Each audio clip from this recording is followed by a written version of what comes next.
Hello everyone, this is Andrew. Welcome to Keen on America.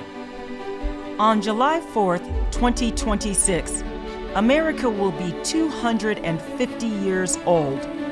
An anniversary that will, no doubt, be greeted with a mixture of celebration, contemplation, and resignation. In Keen on America, Andrew talks not just about the American past and present, but also speculates on its future. What, Andrew asks, will be the 21st century fate of this now venerable American republic?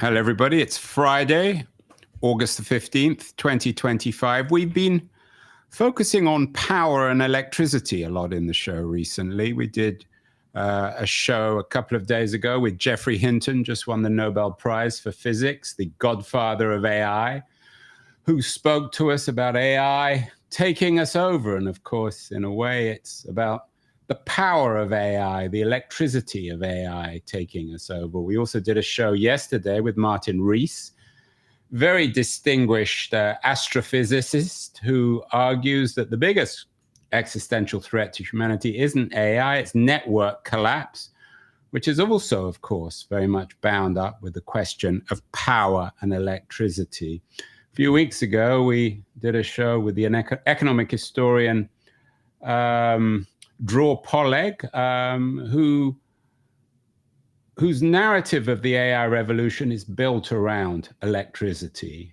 the economics, perhaps even the philosophy of electricity. So electricity has been a theme. And in fact, in yesterday's New York Times, there was a cover story about, and I'm quoting the title, Big Tech's AI data centers are driving up electricity bills for everyone. So the question of our future of electricity and power is increasingly a political one, and I guess in a way a cultural one, which leads us to my guest today. Isabel Boemeke is Brazilian, a former model, now an advocate for nuclear energy. She has a new book out this week. It's called Rad Future, The Untold Story of Nuclear Electricity and How It Will Save the World. Isabel is joining us from her home in a rather steamy Austin. How hot is it down there, Isabel? It's very hot. I don't know the exact temperature, but it's hot enough that you don't want to be outside. That's all I know. So, of course, the other narrative which is dominating our existential times is global warming. Is there a connection between the arguments you make in Rad Future, The Untold Story of Nuclear Electricity and How It Will Save the World, and what most people indeed see as our existential crisis of the climate? Well, the whole reason why I ended up writing this book was because I myself experienced what's called climate anxiety back in 2019.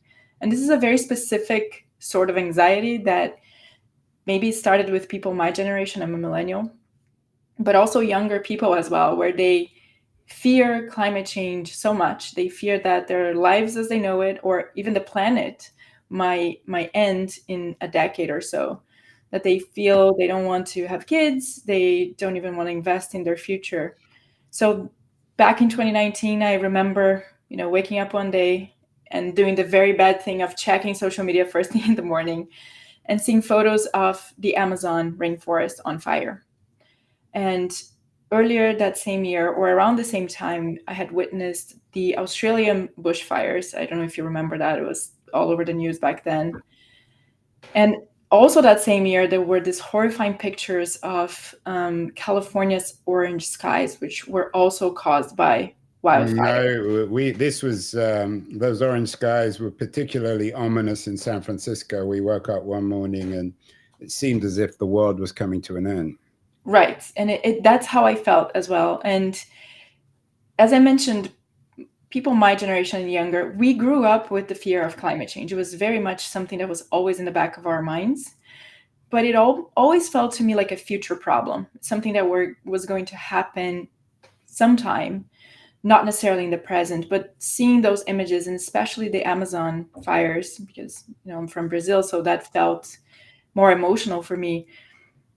I became very depressed about the state of our world and also in our lack of progress of addressing this crisis. Now, I think people get caught up in the details of, is it an existential crisis? Does it mean humanity as a whole would vanish from the earth? We don't know exactly, if everybody on earth would die, but we know for sure that it will cause a lot of pain, a lot of deaths, a lot of migration caused by climate change induced droughts, floods, and wildfires. So it's very, very connected. This is the motivation behind my entire work. I gotta be careful here what I say, Isabel, so you can slap me around if I'm in any way patronizing, but you're an unusual character. You went from being a high-profile Brazilian model to being an advocate of nuclear power. Just had an interesting cover story in the New York Times. And I'm sure you were half amused by this, they described you as looking like the heroine of a dystopian novel, which I'm not sure if that's a compliment or an insult, maybe a little bit of both. But the real question, of course, or at least the question that comes to my mind, is it's one thing to be anxious. It's one thing to wake up in the morning and fear that the world is coming to an end, and you claim to speak on behalf of your generation, which may or may not be true. But where do you get the scientific know-how to be able to write a book about nuclear power? Well, I always like to make the joke about Greta Thunberg because she wrote a book about climate change and she never finished high school. So I can say that I have finished high school, at least. If you're going to listen to Greta, but not listen to me for that reason, you're a hypocrite. But it's a fair question. And if you read the book, I say right up front, I'm not pretending to be a nuclear engineer. I'm more of a translator. And every piece of data in the book has been fact-checked by multiple people. I have a team of incredible nuclear engineers that have helped, they offer to help fact-check the book. And of course, when you publish a book, it goes through fact-checking as well in the process. So the facts themselves are all fact-checked by experts. The role I play is in translating all that super complex information into things that people can understand. And also, I think more importantly, that people want to engage with, because one problem of a lot of tech-heavy materials, be it a book or documentaries or social media content, is that people find it boring. And I take a lot of pride in the fact that my book, so far, all the reviews say that it's very entertaining, very fast-paced. People usually finish reading it in a couple of days. And that's my strength. I take that point. And of course, this is a very serious subject. But when you woke up that morning, when you saw the fires in the Amazon, when you saw the red sky over San Francisco and all these other horror stories in media, why not concentrate on something less controversial than nuclear power? As everybody knows, nuclear power is an enormously controversial subject. We have the issue, of course, of nuclear weapons, although they're not always as connected as some people might think. But there also, of course, have been the disasters of Chernobyl and 3 Mile Island. Why not focus, given your anxiety and worry about the future of the world, why not focus on something less controversial? The focus was precisely because of how controversial it was. It's because when I looked into the solutions, I quickly realized that nuclear was the only possible solution to climate change, meaning a clean energy source that had this huge PR problem. And when I started investigating and learning more about nuclear, I quickly realized that a lot of it is based on misconceptions.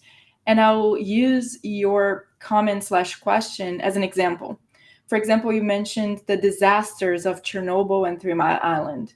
And yes, Chernobyl was a disaster. 3 Mile Island was not a disaster. It was a small accident that had no impact whatsoever on people's health. The amount of radiation released in the environment was tiny, and every single scientific study that's come out since then has confirmed that there is no increase in cancers and that nobody died. So this was not a disaster. It just so happened that the accidents took place 12 days after the China Syndrome, which was a huge Hollywood movie about a nuclear power plant accident. came out, and this movie featured Jane Fonda as, the lead character. And just the timing, the sequence of events was such that it created an insane amount of anxiety from everyone who witnessed the accident. And what were some of the other questions you raised? Oh, the connection to nuclear weapons. This is another great example, right? I believe that when we started developing nuclear electricity, the connection to weapons was still fairly uncertain. We didn't really know if every country that was able to develop nuclear electricity would end up developing weapons. But now we have a lot of data. And out of the 31 countries in the world that have nuclear electricity, only 7 of them have weapons. And 5 of them already had weapons before they developed nuclear reactors for electricity. So the connection, yes, I'm not going to claim like it's non-existent, but in reality, most countries just want to have access to cheap, reliable electricity more than they want to develop nuclear weapons. And furthermore, if countries are hell-bent on developing weapons, they can do so without pretending to have a nuclear electricity program. As a matter of fact, it would be easier. That's what. Well, of course, that's I'm guessing it's probably not the core of your book, but the whole question of Iran and nuclear power is another issue. And to be fair to what you're saying, there was a headline in the Financial Times, which I trust probably more than any other publication, from a couple of days ago, suggesting that only 1% of Hiroshima and Nagasaki survivors died from radiation cancers, for better or worse. Of course, we're living at the anniversary, something not to be celebrated, of the dropping of an atomic weapon on Nagasaki. So for me, as a non-scientific person, put your rad language, your rad future into use, Isabel. Is there a connection between nuclear weapons and nuclear power? Why do we use the same word? Well, because both use the underlying science of splitting atoms to generate energy, right? In the case of nuclear weapons, is an uncontrolled chain reaction. In the case of nuclear reactors, is a controlled chain reaction. And when you think about the discovery of nuclear fission, which took place in 1938 in Germany, there wasn't a worse time for this discovery to take place. We were a year away from entering World War II, and of course discovered in Germany, where Hitler was most likely trying to develop a bomb as soon as that discovery took place. And so back then, Einstein co-wrote a letter to President Roosevelt at the time, urging him to, basically start a weapons development program, because the fear was that, again, Hitler was trying to develop a bomb. And that's what kickstarted the Manhattan Project. And of course, the Manhattan Project, a couple of years later, results in the bombings of Hiroshima and Nagasaki, which you just brought up. And that's how the world was introduced to nuclear technologies. So imagine that every time somebody hears the word nuclear, especially if they are of an older generation, I have to say I didn't have this issue because I did not grow up with those images as prevalent as older folks. But for an entire generation, every time you heard the word nuclear, the first image that comes to mind is, a mushroom cloud. And understandably, of course. I mean, I'm not saying it's wrong. But that's what has caused the very strong emotional reaction to nuclear electricity. It's that for an entire generation, there is that connection to the bombs. But as I said, we have proven that these are completely separate technologies with opposite goals. One of them is of ending life, and the other one is creating life. And we have been able, through strong international cooperations, to develop electricity while at least slowing the spread of nuclear weapons.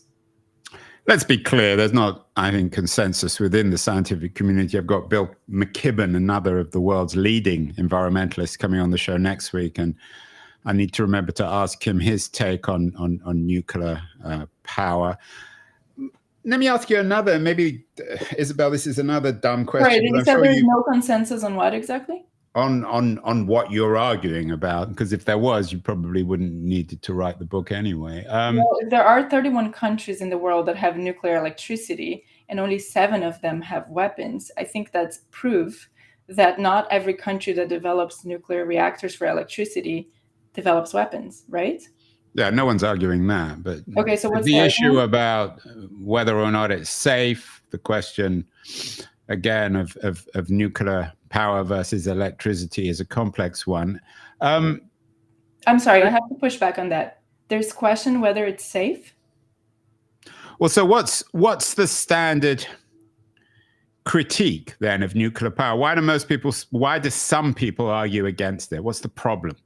Well, there are several arguments. One of them is that it's, to your point, unsafe, and And you're saying that's entirely wrong in terms of an electricity generating source of energy. No, in terms of its dangers. When you say safe, why do critics of nuclear energy suggest that it's unsafe? Right. So that whenever they say nuclear electricity is not safe, they'll point to Chernobyl and 3 Mile Island and Fukushima, right? They'll point to those accidents and say, see, nuclear is not safe. But that would be the same as pointing to a couple of airplane crashes and say, airplanes are not safe. When you look at the data of transportation, you know that airplanes are actually one of the safest forms of transportation.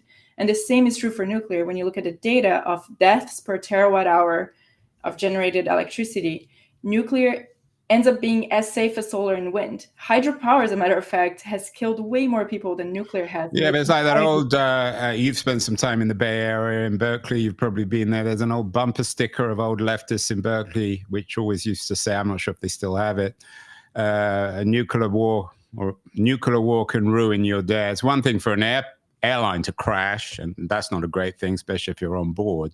It's quite another for there to be some sort of nuclear catastrophe of some Well, okay, sort but or we're another. talking very different things. I'm talking about nuclear electricity, which is electricity generated from nuclear power plants. You're talking about nuclear weapons.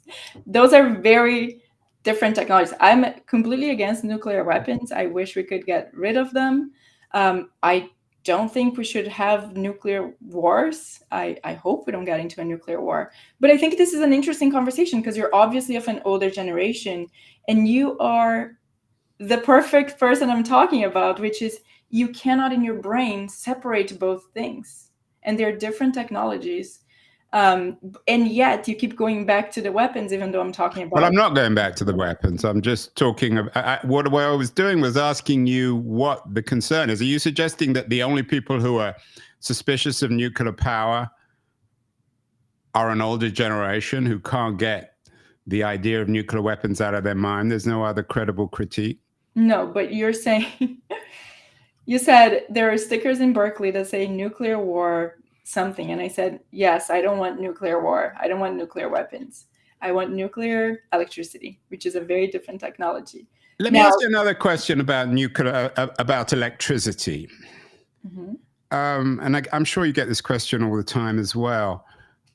Why isn't and if there's such a thing as conventional electricity or non-nuclear electricity, why isn't that sufficient? What's the environmental problem with electricity? We have electric vehicles that are supposed to be good for the environment. We have solar-powered energy. What's wrong with those forms of energy? Is it an either-or are you arguing in Rad Future that we really only need nuclear power?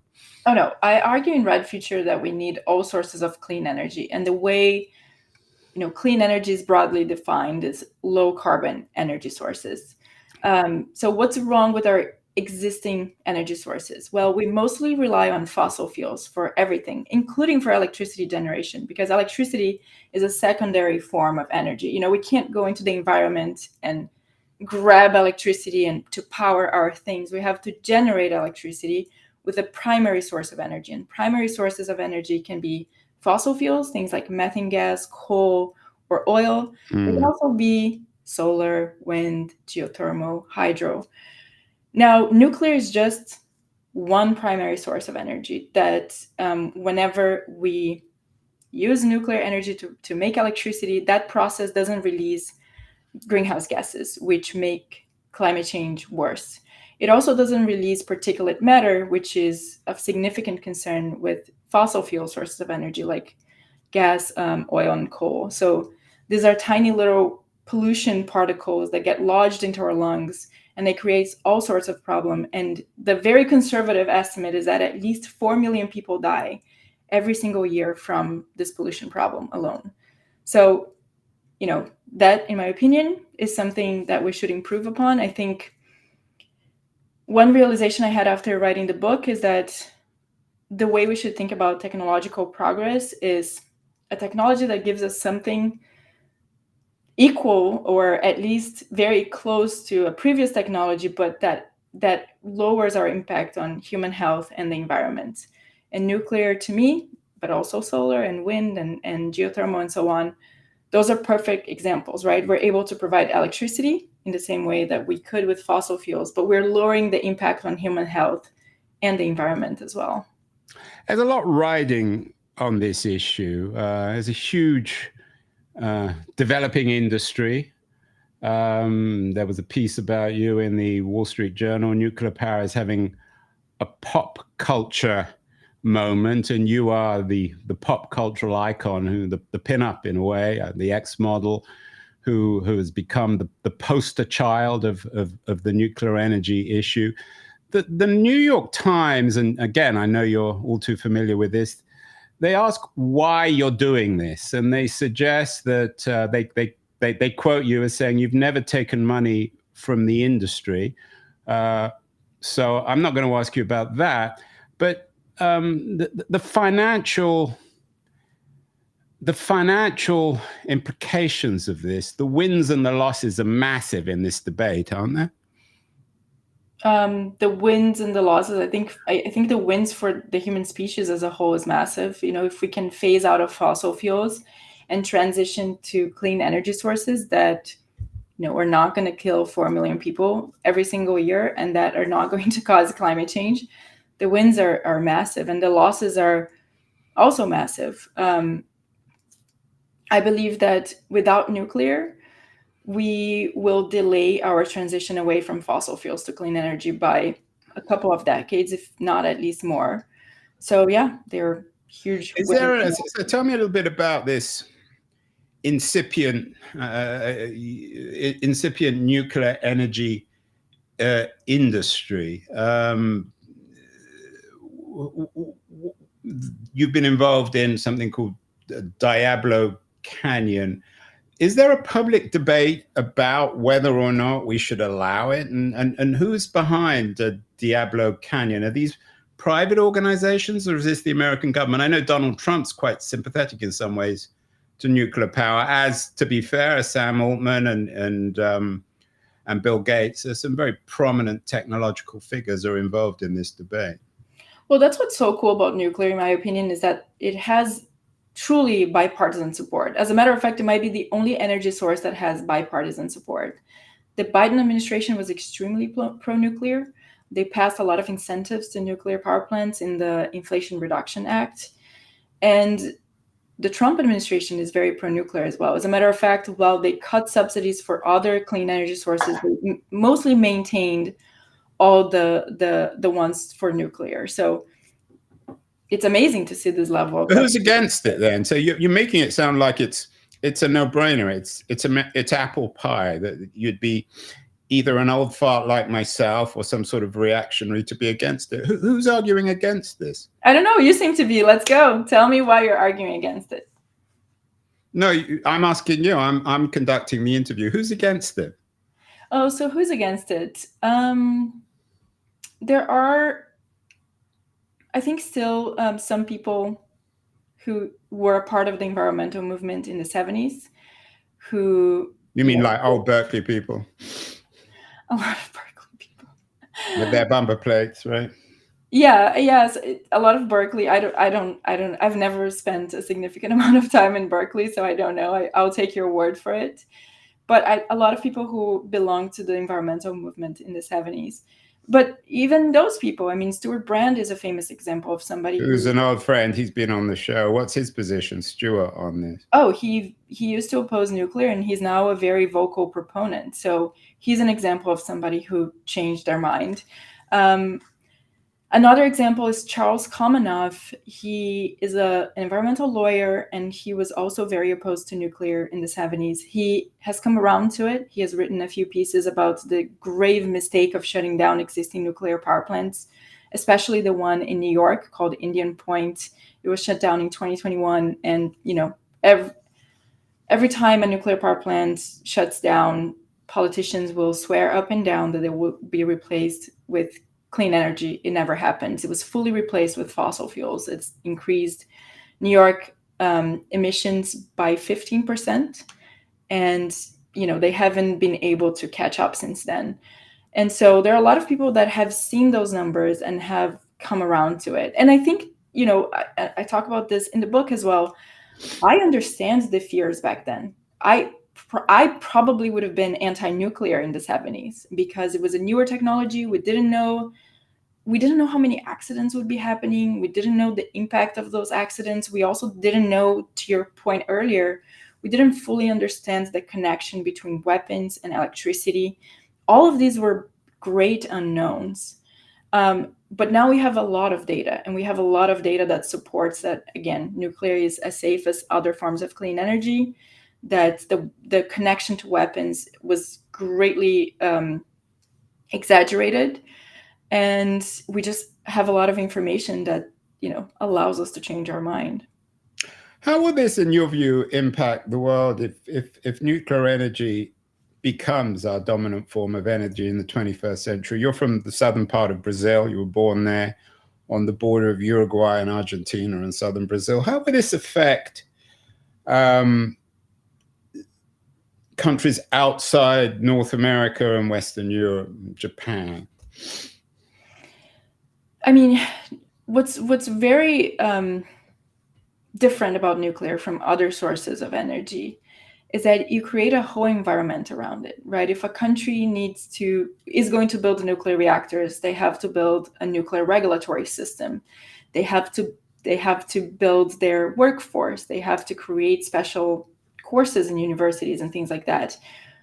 One of the things I like the most about nuclear is that it needs a lot of workers. So taking Diablo Canyon, for example, in California, which you brought up before, Diablo Canyon has 1,200 employees. These are all high-paying, very stable jobs. They're multi-generational because these plants can last for like 60, 80 years. As a matter of fact, I was just touring Diablo Canyon, and I met a lady who works there. She's Native American, and she is fourth-generation nuclear worker. So her grandfather worked in a nuclear power plant, and she's third, and then her daughter is fourth. So there's 4 generations of people working in nuclear power plants. So it brings a level of how do I say this? It just brings an entire ecosystem that also helps the country develop.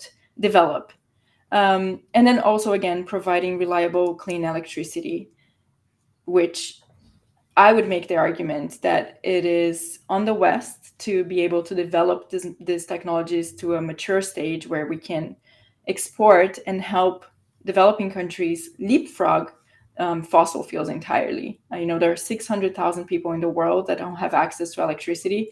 It would be amazing if we could provide them access to electricity, but to clean electricity, and not have them go through the entire, coal, oil, methane gas arc. What's happening in Diablo Canyon? I'm in California. There's a great debate about whether it should stay open. Give me your take on the Diablo Canyon story. Why are people arguing it should be closed?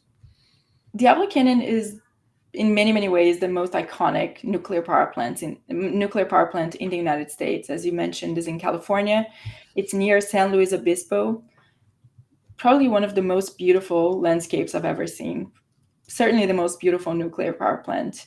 And it was built in the 60s, or it was proposed in the 60s, but it was built during the 70s and 80s. And it was the background for a lot of anti-nuclear protests. At one point, a famous musician was arrested at the gates of Diablo Canyon. Jane Fonda was there protesting. Apparently, workers had to be airlifted to the plant because they couldn't drive through the sea of people protesting this plant being built. And so in many ways, it represents the birth of the anti-nuclear movement in the United States.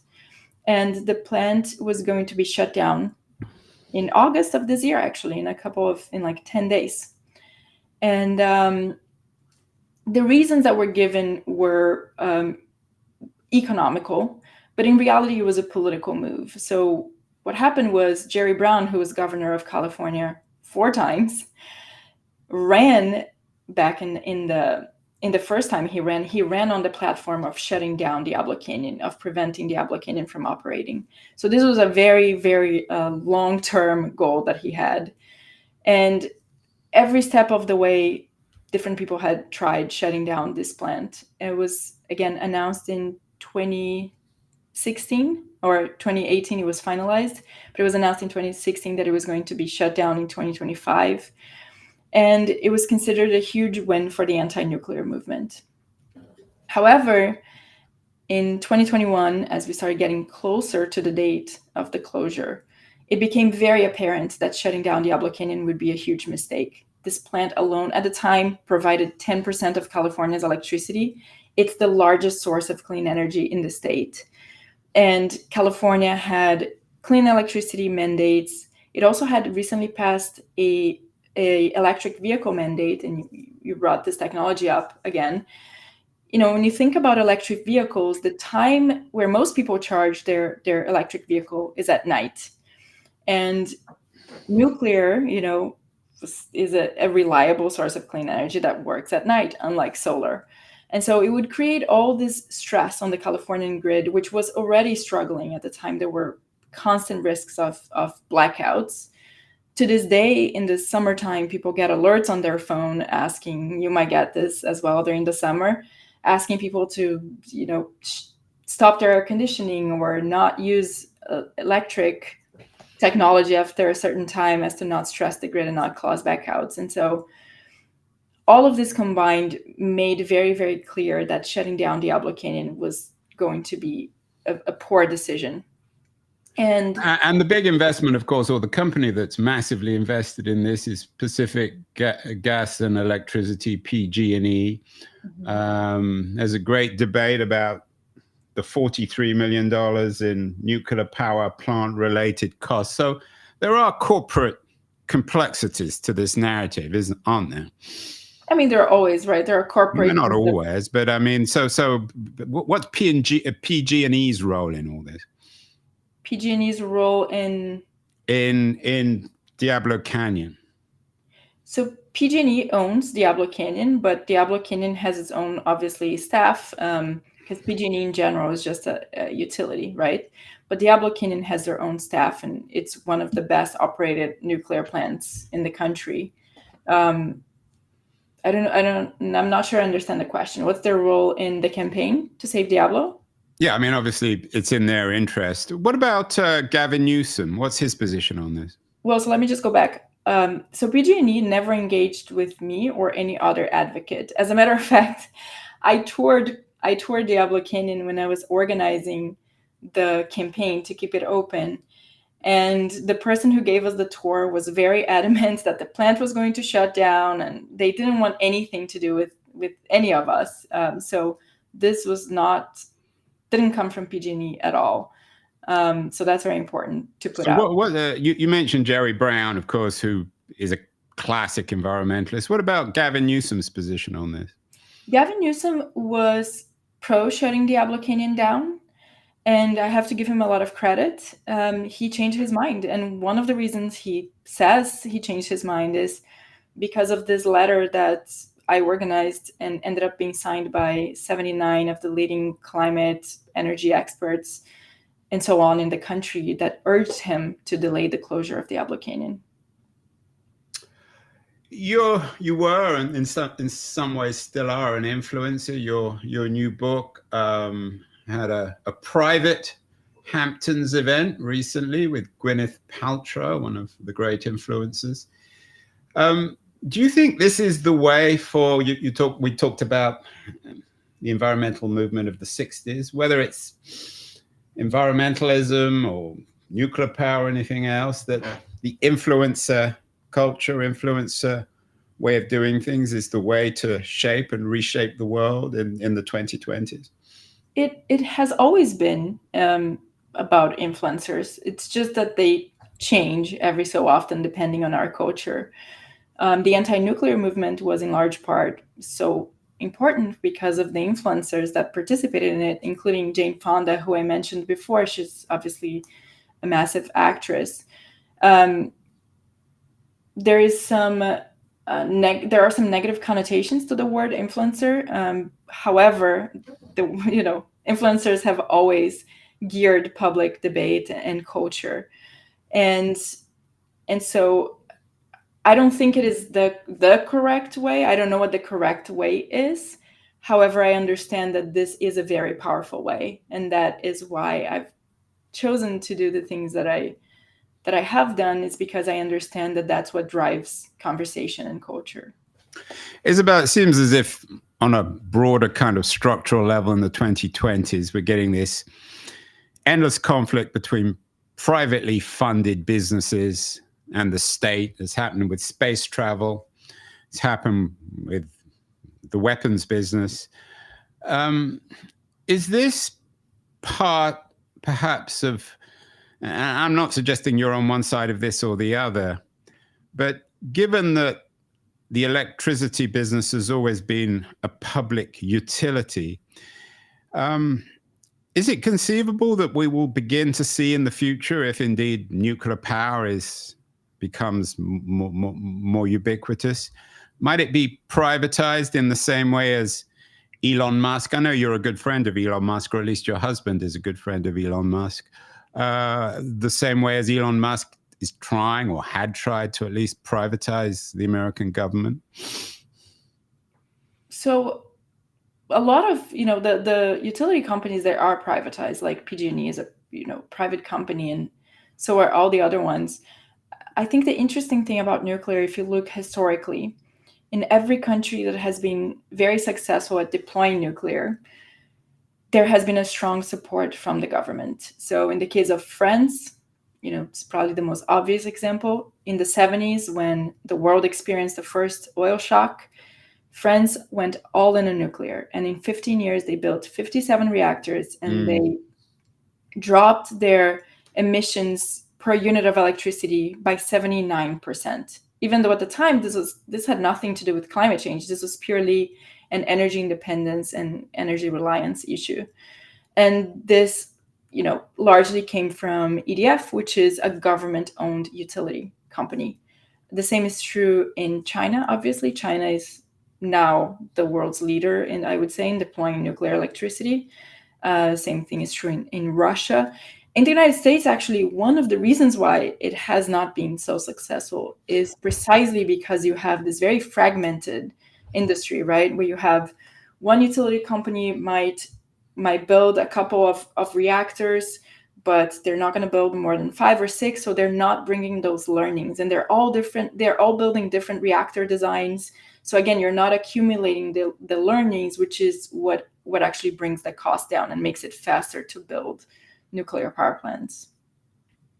So you're saying that if nuclear is going to catch on, it's probably more likely on the French statist model than the American decentralized privatized model?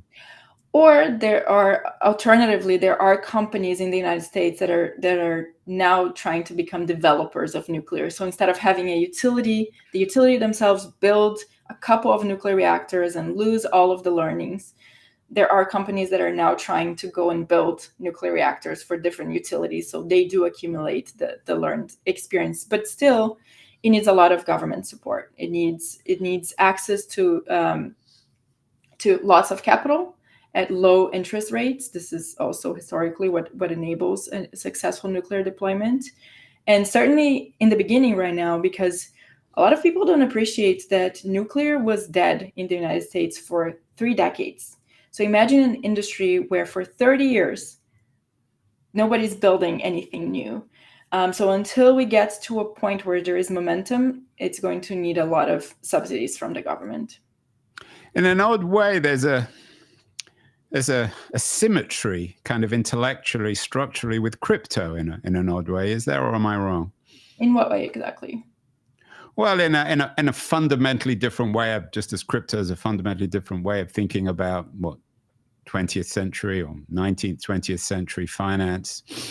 The same is true when it comes to energy and nuclear. I don't know. I don't see the connection, but I would love for you to expand upon it. Maybe I'll have to write a book. I'll call it Rad Future 2.0. You know what? I do have. I don't. Did you get a chance to read the book? I got a chance to look at the book. Okay. Finally, Isabel, a lot of people are going to be reading this or thinking about it and thinking maybe Isabel has a point. When it comes to electric vehicles, of course, you can go out and buy a Tesla or an EV. When it comes to solar power, you can put solar panels on your roof. But when it comes to a nuclear electricity, for people who are intrigued by what you're arguing, I mean, obviously they can read the book, buy the book Rad Future. They might even go and demonstrate, as you did at Diablo Canyon. But what else can people do to pursue your dream of saving the world? Well, there are many, many things that people can do. Obviously, promote clean energy sources. And this is what the last part of my book, or the last chapter in my book, is exactly that, telling people what they can do if they have, learned more about nuclear, they feel like it should be a part of the solutions to climate change. What they can do, first of all, is honestly just talk to other people. When I started this whole journey, one of the reasons why I decided this work was important is because I started testing it with people. So I would go on an airplane and sit next to somebody, and they would ask, what do you do? I would say, I'm a nuclear energy influencer. And they would be completely blown away. And they would have all sorts of questions, like some that you brought up. What about Chernobyl? What about the weapons? And it always ended up being an engaging conversation. People are very curious about this topic, and they don't know anything. So if you can share any sort of information, that's already helpful. Then obviously you can take many steps further. You can just stick to the conversations, or you can be somebody on social media that's going and commenting on people who are talking about nuclear. If they're spreading misinformation, flagging that out. You can also join an organization and write letters to editors or show up to demonstrations, call your politicians. But I know this all sounds very, very small. It does help, though. And the only piece of data I can share is polling on support for nuclear. So when I started doing this work 5 years ago, 49% of Americans supported adding more nuclear to the grid. Nowadays, that number is 61%. This is almost the highest level of public support in history. And even if I point back to Diablo Canyon and Governor Newsom, I don't know, because I don't have access to a parallel universe where the factors were different, but I'm sure that showing him that there was public support, demonstrating at that rally to show that there were young people who were in favor of keeping the plant open, I'm sure that at least gave him the social license to go ahead and publicly change his mind and say, actually, we need to keep this plant open. Politicians respond really well to what their constituents want. And so that does have an impact. And then the other thing I always recommend is also, if you're donating to an environmental group or any other nonprofit organization that talks about energy issues, make sure that they support or at least are not vehemently opposed to nuclear. I'll just bring one example up. The NRDC, which is one of the most famous environmental organizations in the United States, was in large part responsible for the shutdown of Indian Point in New York, which again was fully replaced by fossil fuels and and jumped the fossil fuel emissions. Sorry. Weird.